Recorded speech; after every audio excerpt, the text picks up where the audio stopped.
بسم اللہ والصلاۃ والسلام علی رسول اللہ کا سوال ہمارے پاس ہے کہ کیا اس طرح کی کوئی حدیث موجود ہے کہ حضرت سیدنا بلال حبشی رضی اللہ تعالیٰ عنہ نبی کریم علیہ السلام کے وصال کے بعد شام تشریف لے گئے تھے، اور پھر حضور علیہ الصلوۃ والسلام ان کے خواب میں آئے اور کہا بلال یہ کیا جفا ہے، یہ کیا بے وفائی ہے، تو مدینہ پھر حضرت بلال مدینہ آئے اور آپ نے اذان دی ہے۔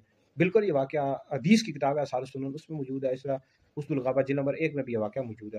حضرت سیدنا بلال حبشی رضی اللہ تعالیٰ عنہ نبی کریم علیہ الصلوۃ والسلام کے بہت بڑے عاشق تھے اور بہت حضور سے عشق کرتے تھے، محبت کرتے تھے۔ تو بعد میں آپ حضور کے وصال کے بعد آپ شام چلے گئے، پھر حضور علیہ السلام کے خواب میں کہا کہ بلال یہ کیا بے وفائی ہے، پھر آپ واپس تشریف لائے ہیں اور امام حسن امام حسین رضی اللہ تعالیٰ عنہما کو گلے لگایا، ان کو پیار کیا۔ انہوں نے فرمائش کی تھی کہ آپ اذان دیں جو آپ پہلے اذان دیا کرتے، پھر آپ نے اذان دی، لوگ بہت روئے۔ حضرت سیدنا ابو درداء رضی اللہ تعالیٰ عنہ فرماتے ہیں لوگ اس دن بہت روئے، مرد اور عورتیں۔ تو بالکل یہ واقعہ موجود ہے۔ حضرت سیدنا بلال حبشی رضی اللہ تعالیٰ عنہ نبی کریم علیہ السلام کے بہت بڑے عاشق تھے، ٹھیک، تو اسی وجہ سے آپ سے برداشت نہیں ہوا اور آپ شام تشریف لے گئے تھے، بعد میں پھر آپ واپس آئے تھے۔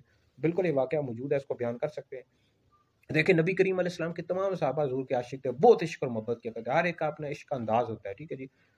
تو لیکن سب سے بڑے جو عاشق تھے یہ امیر المومنین خلیفہ اول یار غار و مزار حضرت سیدنا ابوبکر صدیق رضی اللہ صدیق اکبر رضی اللہ تعالیٰ عنہ، ان کو عاشق اکبر کہا جاتا ہے، سب سے بڑے عاشق۔ تو ہر ایک کا اپنا عشق کا انداز ہوتا ہے، ٹھیک ہے جی۔ تو بہرحال یہ حضرت سیدنا بلال حبشی رضی اللہ تعالیٰ عنہ کے حوالے سے واقعہ ملتا ہے، اس کو بالکل بیان کر سکتے ہیں۔ باقی جو خطباء ہوتے ہیں ان کو چاہیے کہ کوئی بھی خطباء میں اکثر علماء نہیں ہوتے، ان کو چاہیے اگر کوئی واقعہ آپ نے بیان کرنا ہے تو پہلے کسی مستند عالم دین سے رابطہ کر لیں، یا پھر یہ ہے کہ پہلے اس واقعے کو تلاش کریں جو حدیث کی کتابیں۔ اب کئی ایسے واقعات ہیں جو ثابت نہیں ہے سند کے لحاظ سے، من گڑت قصے واقعات ہیں، تو ان کو ایک خطبہ بیان کرتے ہیں، پھر لوگوں میں یہ باتیں پھیل جاتی ہیں، ٹھیک ہے جی۔ جیسے ایک بوڑھی عورت کا قصہ بیان کیا جاتا ہے کہ حضور علیہ السلام پر کوڑا کر پھینکا کرتی تھی، تو اب یہ واقعہ جھوٹا ہے، من گڑت قصہ ہے، اس کی کوئی اصل بنیاد نہیں ہے، لوگ بیان کرتے رہتے ہیں۔